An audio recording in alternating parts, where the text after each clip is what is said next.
High Notes Middle School Choir.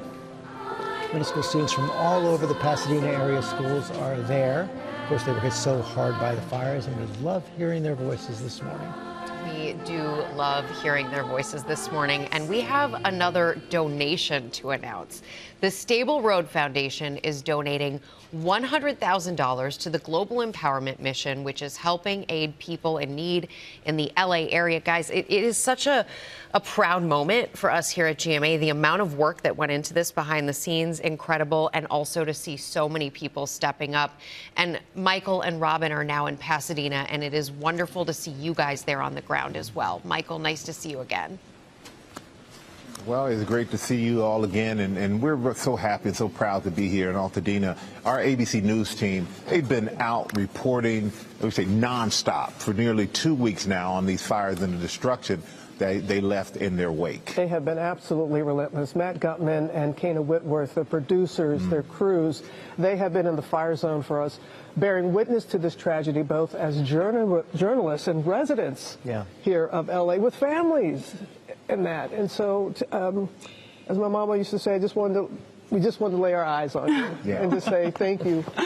Thank you for the reporting that you've done. And I know, Matt, let me start with you, your aunt. The Palisades fire, it took her home. How have you been able to just manage everything? I mean, that first day it was crazy because you could tell when we drove into Pacific Palisades that this was historic, right? The fire just moved so quickly, and I knew it was bad. And so I kept going to check on her house. I also have a cousin who lives there. I'm sorry, and this is the best I can do, Jane. By 8 o'clock at night, the apartment building across the street was on fire, and I knew that her house was going to be gone. And then I tried to get anything out that I could from her house, and when we arrived back for GMA at 3 o'clock the next morning, I took video, and the house was on fire. And so, like, I'm running between preparing GMA and then realizing that my aunt's house is on fire and trying to document it, and then running back to do our job. But you know, I haven't processed any of this yet because you've got to put one foot in front of the other, and this is an historic event. You're trying to report on it in real time, and you're seeing not just her house, but hundreds and then thousands of houses, and you realize how big this is in scale. Yeah, and I think you can't imagine the scale of this until you actually lay your eyes on it and you see it. So how difficult is it, though, to be prepared and to be the one that's telling the story, but yet you have your own family that you have to make sure is okay? So I know Kayna's been through this as well. We almost had to evacuate, but we didn't. We had the dogs, the cat, everything packed up in the cars because that same Palisades fire started coming over the mountain and threatening our home.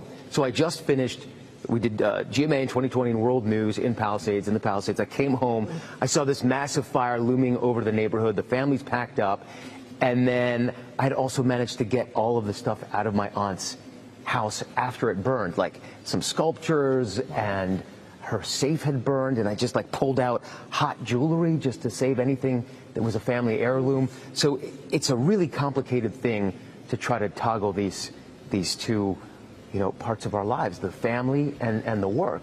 But you don't really have a choice, and other people are struggling so much more that you just forget about it and do your job. I see Kayna nodding along because this is your life too right now. It is, and I think we both feel like we're the lucky ones. We're on day 10 under a mandatory evacuation order for us, and we still have a place to go home to. So we feel like we're really lucky. And I think Matt was kind of alluding to this. It's almost worse to see your friends and loved ones' homes burning. Those are my kids as we're going to our third hotel. It's harder to see your friends and loved ones' homes being threatened, I think, than your own. There's a sense of desperation. I also think as a parent, when you're evacuating, sometimes the things that your kids want are so simple. Like my kids wanted a cozy blanket. And when you can't give that to them in that moment, it's really hard. And so my thoughts right now are with the families that have such a long road ahead, because my kids will get to go home to their blankets. Right? And not every family is like that. And I just sit here in awe and in gratitude of the work that the firefighters have done. This will be the second time we've been evacuated in a couple of months. And there's just a lot of families in that same boat. Yeah, all the firefighters have been absolutely amazing. And you mentioned kids, and there are so many kids who are displaced from their normalcy of school. Yeah. And I know you were here in Altadena when the school caught on fire. I mean, it's such an unsettling thing to see a school burn, especially schools for young children. And in that moment, I'm sure Matt can attest that Wednesday morning, it was fire behavior like I have never seen before. And so it was throwing embers, across the street, big ones. And that morning, my producer, Matt Furman, and I just happened to be out there. We saw a big ember land in somebody's yard. And you just kind of react. We ran over and we stomped on it, and we thought it was futile in the moment. That's us stomping on it. We went back, though, and that home is still standing. That row of homes is still standing. We're not heroes in this moment, right? We just reacted. But I think it's important that when we're out there reporting, you want to say something? The size of that ember. That's an ember. It's like a basketball. People are thinking like it's like this. No. You can't express to people enough how this fire was, how historic it was. That's the power of the wind, to be able to pick up something of that kind of weight, right, and move it. And so, anyways, we go back, the home is still standing, but when we're out there reporting, we use the word structures a lot, right?